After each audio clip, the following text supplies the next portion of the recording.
Who is burning coal? From John Redwood's diary, December the 6th. As the nations meet to hammer out a new global warming deal, we learn that many new coal-fired power stations are under construction or being planned around the world.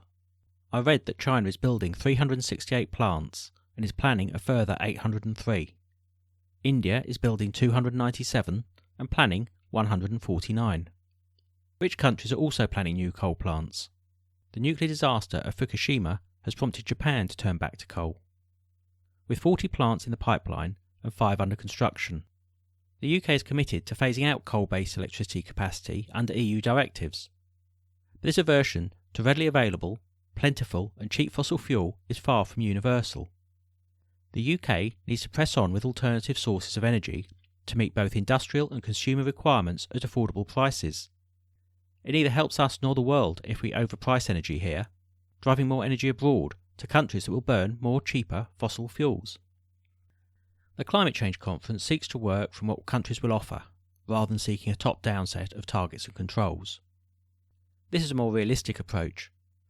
Previous approaches have resulted in major countries refusing to be party to the world agreement at all, or failing to hit the targets they set, as they have proved difficult. The conference is also talking about measures to allow adaptation. If there are changes to the pattern of weather which have an impact on communities, then it makes sense, as these arise, to take action to prevent damage.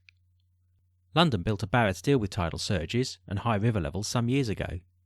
Some places may need better flood defences where the danger is too much water. Others may need better reserves of water, a new source of supply where the danger is too little rainfall.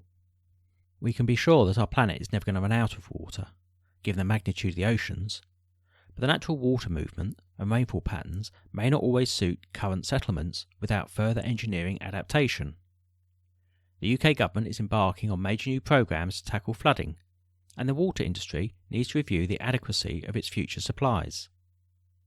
Worldwide, there are changing patterns to agriculture. Some countries have damaged their soils. Others can face prolonged periods without rain.